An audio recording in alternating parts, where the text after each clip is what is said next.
began his musical career right out of high school. He's from Chicago, Illinois. Welcome, Marshall Titus.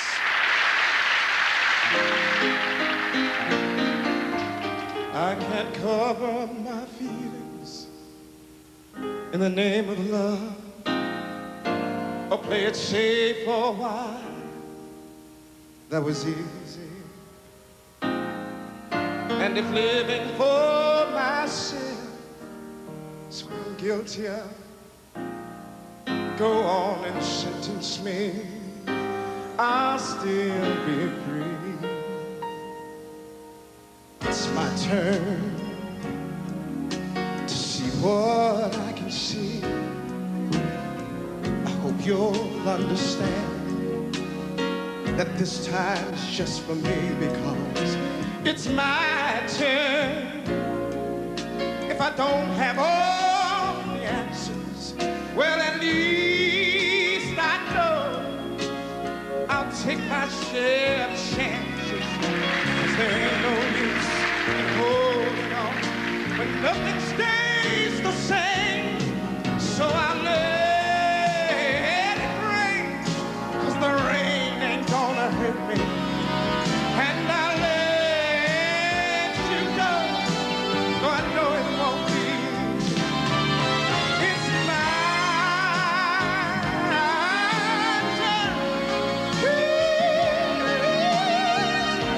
It's my turn. My turn. It's my turn.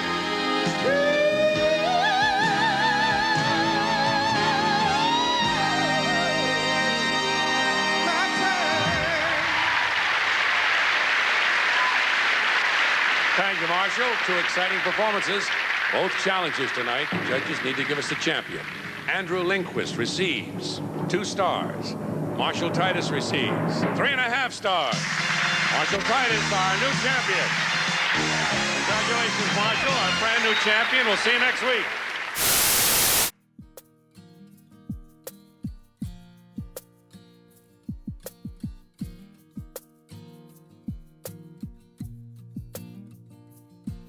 I'm Marshall Titus, and I am a singer, songwriter, producer, actor, performer. Drawing and painting was my first love. And I had an uncle, my Uncle Isaac, who used to play classical piano. And we had a baby grand piano that I grew up with in the house, and my uncle would play all the time, and I would sit next to him and listen and watch him play. So I think that's sort of where it started. Unlike a lot of black singers and performers, my church experience wasn't necessarily the traditional kind of gospel and experience. And I think I was a little late in letting everybody know that I could sing. It was sort of like one day I decided I was going to get up and sing. And as my sister would tell me, she can almost give you the exact date when this happened. It's like they were at a church service and they looked up and I was standing up there singing, and my sister and mother looked at each other like, what is he doing? And it just sort of happened from there. I would listen to a radio show called Music of the Masters, where they played all the, Beethoven and Tchaikovsky and all that stuff. And my sister one day said, what are you listening to? And she said, you need to listen to WVON, which was the big black radio station in Chicago. And so then I started listening to more popular music, and I was a big fan of Smokey Robinson and the Miracles. And somewhere along the lines in high school, I decided I was going to be a singer. And I started singing in different bands and performing in talent shows, and told people I was going to be an entertainer. Around 1981, after doing several demos, a friend of mine decided he was going to try and shop me to some record labels out in LA, one of them being Motown, where he took me to Joe Jackson, Michael Jackson and Jackson 5's father. And that was a pretty interesting meeting. I remember going into Joe's office, and I think he was the only one there, and he was not someone who I would say was full of light, sunshine, and all that. He was not a happy camper that day, and come find out like the week or so before that, Randy, Janet, and Catherine, the mother, had visited Joe's office and had a close encounter with his secretary. And when they finished with her, she wasn't very happy, and it was quite messy, and it didn't they kept this out of the news, but yeah, so Joe wasn't really very nice. He really dark energy that day. And then my friend took me over to the Motown, the Gordy camp, and introduced me to Anna Gordy Gay, who at the time was just in the process of divorcing Marvin Gaye. And my introduction to Anna was very surreal, because I was escorted to her bedroom by her son, Marvin III, and she was laying in the bed and instructed me to stand, go over there and stand and sing to her while she's laying there in the bed, and I'm like, in my mind, I'm like, what is this? So it was really strange, but needless to say, or cutting to the chase, I didn't get signed to Motown, but that's a whole nother longer story. A couple of years later, I found myself back in LA at a Budweiser Showdown contest, which I was a national finalist for. And then the next year, Star Search came. And I was really reluctant about auditioning for Star Search, which had been on 2 years by this time. Because every time I would see somebody on there that I thought was really good, they wouldn't win. And so I'm like, I don't want to go on a show like that, because obviously, it's really political, and, the people who should win don't win. But then I was convinced by some friends to go ahead and audition. And at this time, you could just send in a cassette tape to LA. And so I made a cassette tape, sent it in, mailed it in, and pretty much forgot about it. And in a relatively short period of time, they contacted me and said they wanted now for me to do a video audition. So I had to make a video of me performing. And did that, sent that in. And then the next thing I know, they said, well, you're booked for the premiere show of the 3rd season.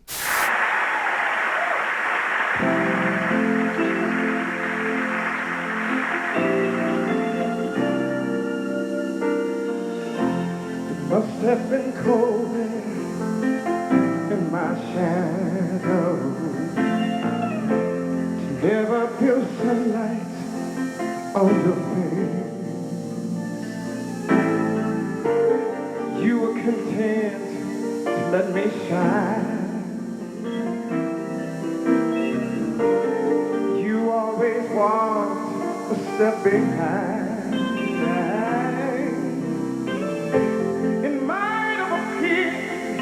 Go unnoticed,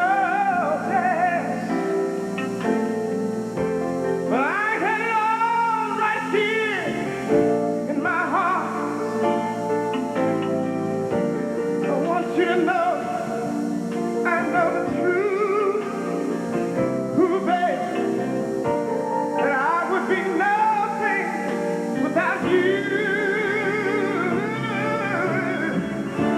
Did you ever know you are my hero? And everything I'd like to do. I can fly higher than you.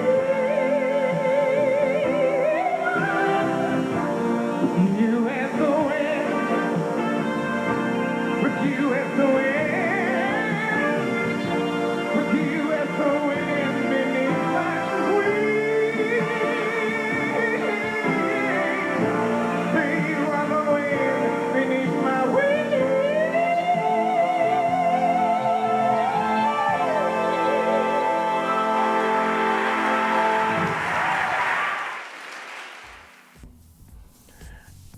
That whole period was surreal, and I mean, overall, my experience with Star Search was really good. I made a lot of good friends, but also I realized that people that I think succeeded in winning, they knew how the game and how things were run on that show, and were prepared to take advantage of those things. I went out there totally by myself, and again, I mean, it was a good experience. And from that, after doing Star Search for years, I mean, even to this day, 30 years later, was that 31 years later, people still remember me from that show. I could go anywhere in the country and people would recognize me. And so it was pretty amazing. But at the same time, it was like after doing the show, my phone stopped ringing. And I used to wonder why that was. And when I say my phone stopped ringing, in terms of people calling me for work. And I think it's because people assume that I was too expensive or that unaccessible. So it was a little weird, but you keep rolling on.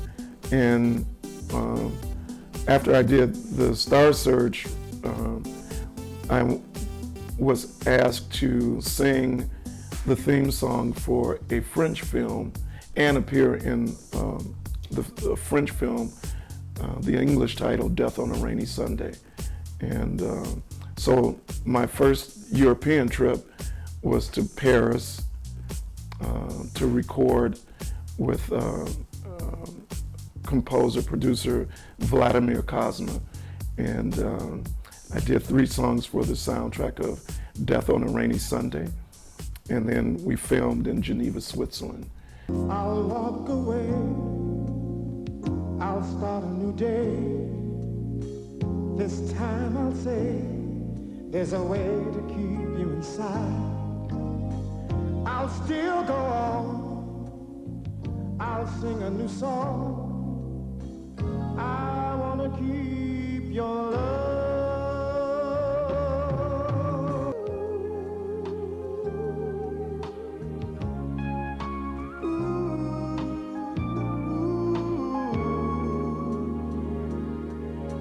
The very first concert I went to, it was The Temptations with Gladys Knight and the Pips at Medina Temple.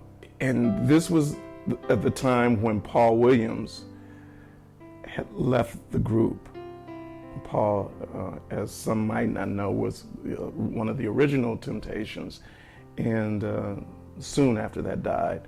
But so they had just recruited Damon Harris and Richard Street in the group, and I tell you, it was pandemonium in the concert. And I happened to be sitting next to Paul Williams, which was thrilling. And I remember Dennis Edwards, he was singing one of the songs, and this woman in the balcony, I thought she was gonna fall out the balcony because she just screamed and was leaning all over the balcony. but I think it was that concert that really ignited my desire to be a performer. That concert was my real introduction to Dennis Edwards, the singer, and because he was so powerful, and he's someone who I'm influenced greatly by as a singer, one of my influences, I should say. And so for years, I wanted to be a Temptation, like not unlike so many other black male singers, or just, you know, not just black, but, you know, they were the biggest group at the time. But it started my my love affair with the Temptations, and then many years later, I got a call from one of the members of the Dales singing group, and he said, "Hey man," it was Chuck Barksdale actually who called me and said that, "Man, I just gave Otis Williams your name because they're looking for a replacement for Ollie Woodson and Dennis Edwards, you know, that spot." And he said, "Man, I think you would be perfect for it." And well, you know, I was like ecstatic. And so immediately I called them and spoke to, I think, Ron Tyson, who was the tenor and singer of the Eddie Kendricks parts. And they said, "Well, send us a tape." And so I sent them a tape, and a week or so later, I hear back from them, and they're like, "Yeah, man, we love the tape. You sound great. We want to fly you to Hawaii where we're rehearsing, you know, so we can meet you and blah, blah, blah, and see how things work out." And of course, you know, I'm trying to be really cool on the phone, but inside I'm freaking out.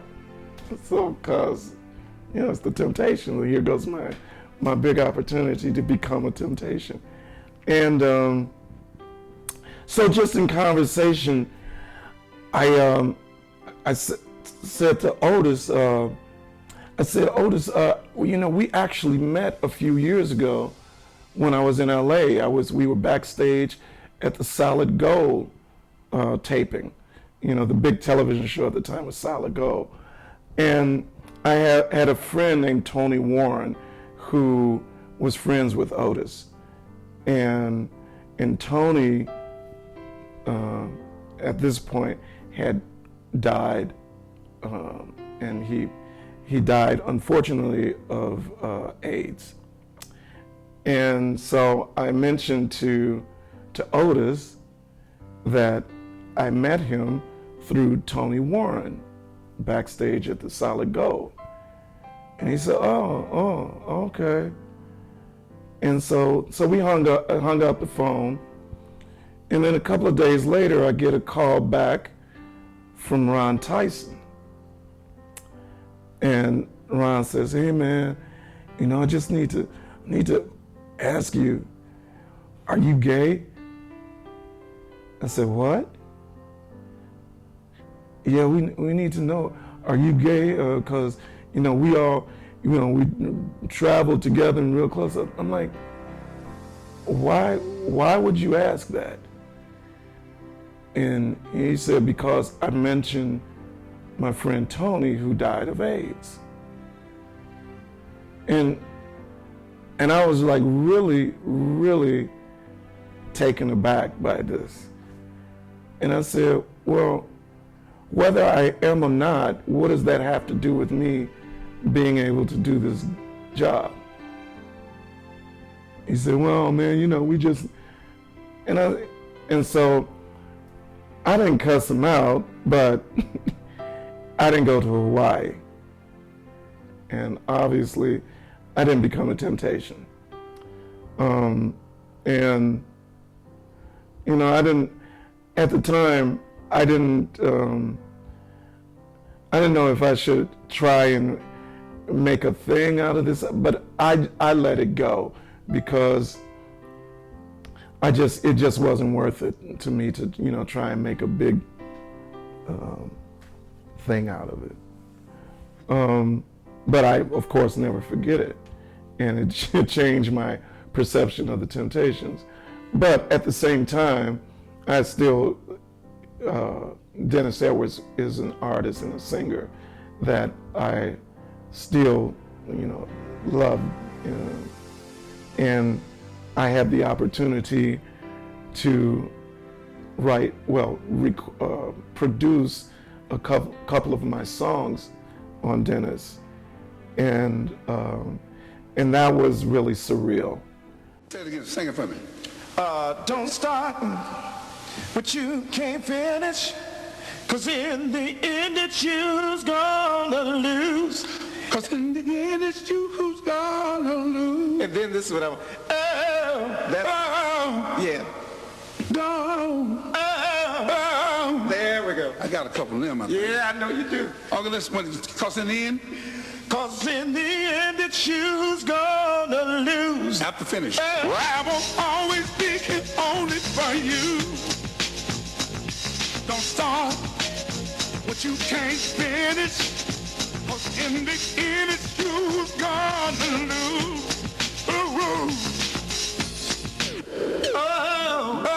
That's what I'm playing with. I've always been really secure in my own sexuality and in my preferences personally. I know many gay people struggle with their sexuality, but at the same time, I was never someone who carried a flag and walked around with a banner saying I'm gay. And sometimes I feel like maybe I should have been a bit more braver, but then again, at the time, in those times, you know, I never hid, but at the same time, I didn't make public announcements. And people who knew me, I'm pretty sure they sort of assumed that I was gay, or they just really accepted me for who I am.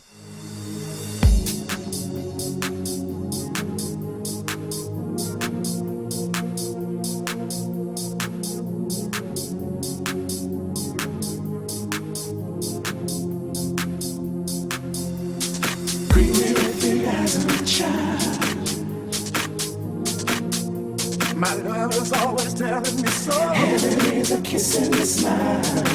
Just hold on, I won't let you go. I've evolved to a place where I really wanted to have a more transparent, or be more transparent, and I aspire to live a really authentic life, be really authentic. Currently, my song "Send a Little Love" is one of my favorites,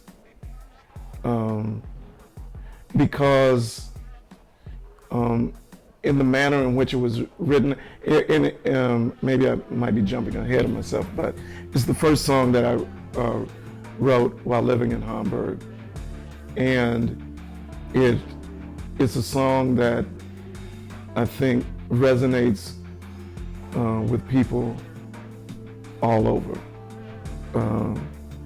I like it emotionally. I love performing it, and when I do perform it, again, it immediately connects with people.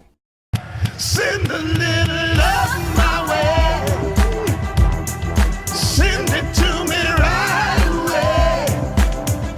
'Cause the world is gone crazy. They're shooting up our babies. What we gonna do?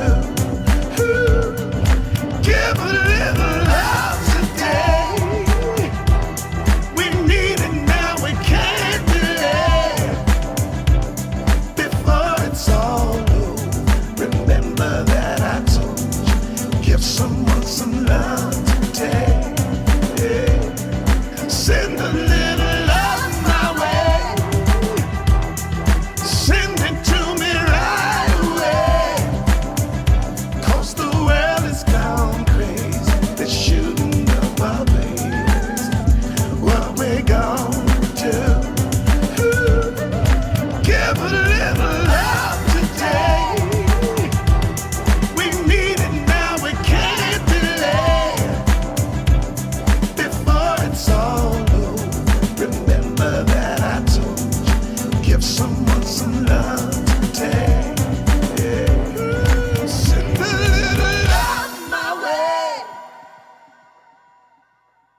I Will is another special song.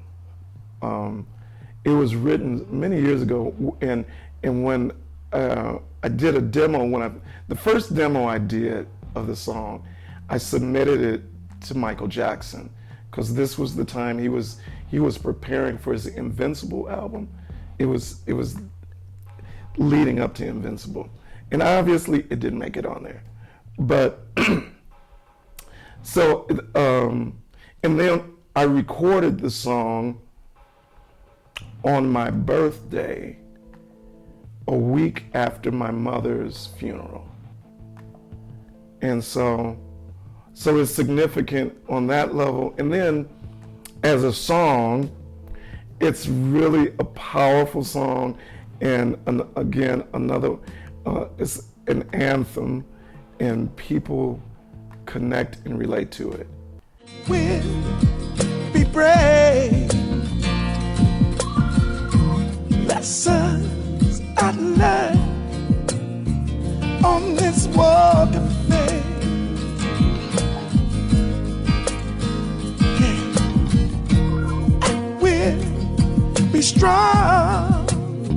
I will be brave. I will keep on. I will my soul I give.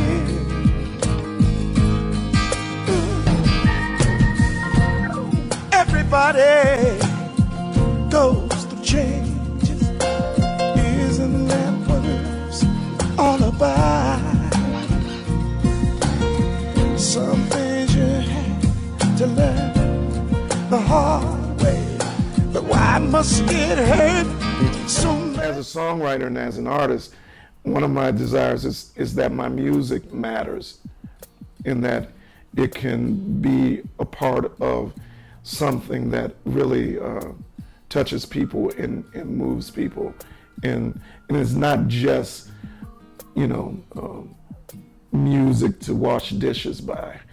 And so the I Will video was very impactful for so many people, and I won't say everybody, but most people that see the video, so many people cry when they see the video, and many who are living with HIV, it really resonates with them, and not just people with HIV, but it's a powerful and bold video, and I'm really very thankful to be a part of that and to have contributed something to that.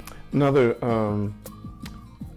byproduct of I Will is that it's one of the reasons why I'm in Hamburg, Germany now. A good friend of mine, Byron Van Jones, who is originally from Chicago and has been living in Hamburg for, I think, now 20 years, produced a benefit, he's producing a benefit concert called Sing for Life, which raises money for AIDS and HIV awareness, or research, I should say. And so for years, Byron has been trying to get me to come over to Hamburg to visit.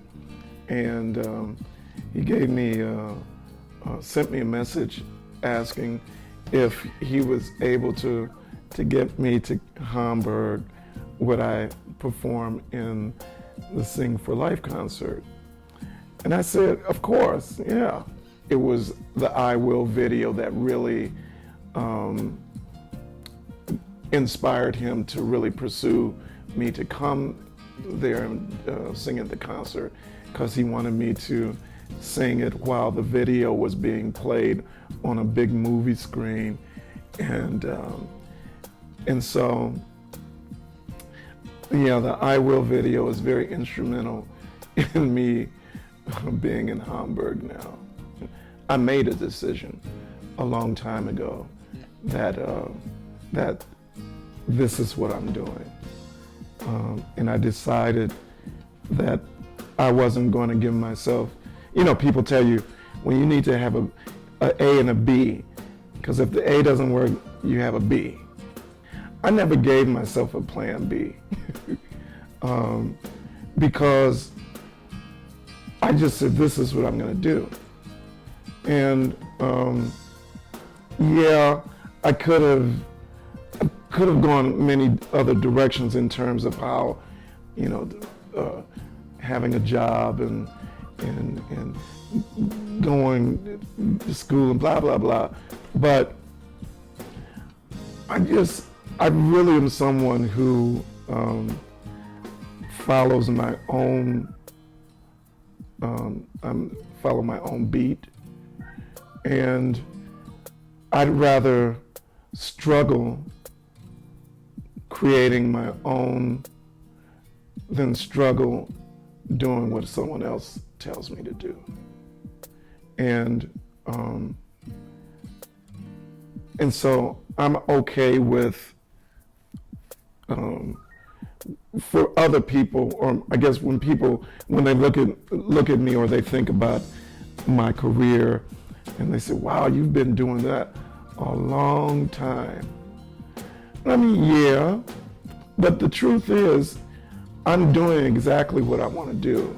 I live the kind of life that I desire to live, in that I'm an artist, and again, I really don't follow anybody else's dictates.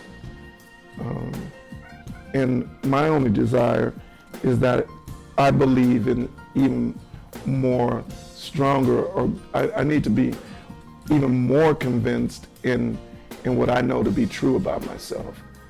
And when I am confident in what I know to be true for me, then I'm fine.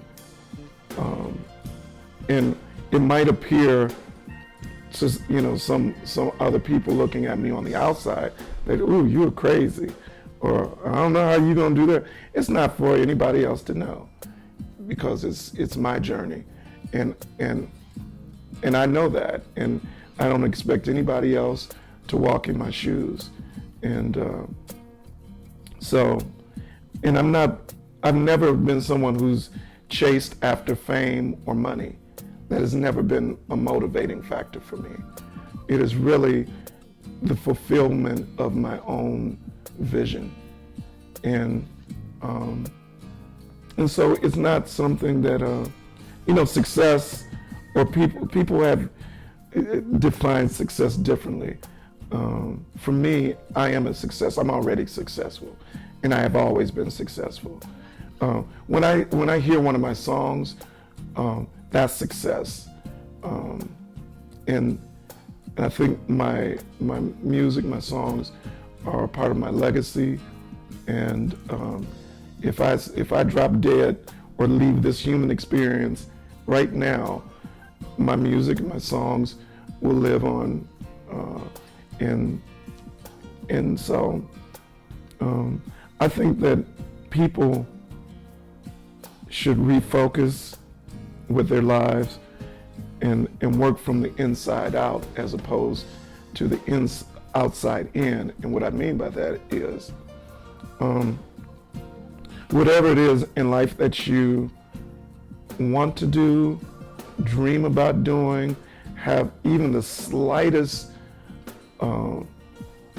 whim about what you want to do with your life, you need to make this decision for yourself and go within yourself and have a conversation with yourself first before you have a conversation with anybody else outside of yourself. And all the work, the most difficult work with anything is the conversations that you have with yourself and what you tell yourself in the course of your waking hours. What you tell yourself and then what you decide to do with yourself. So whether you're an artist, a singer, a doctor, or a lawyer, whatever, be at peace with yourself and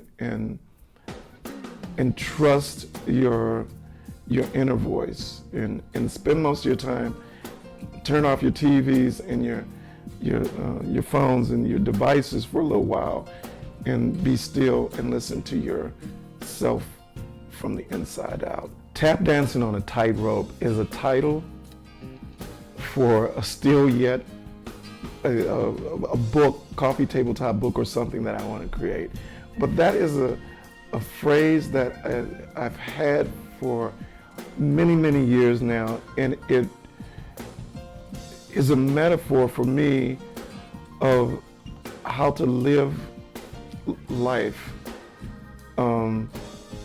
How do you dance on the edge?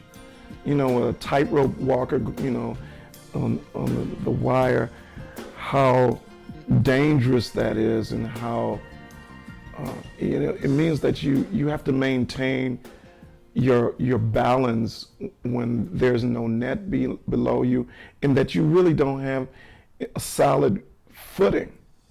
You know, you're not walking on the ground, you're walking on a tightrope. So how do you dance on a tightrope? How do you dance through life when life is shaky, and if you look down, you might fall. How do you maintain your balance? So yeah, Tap Dancing on a Tightrope is about maintaining your personal peace and focus.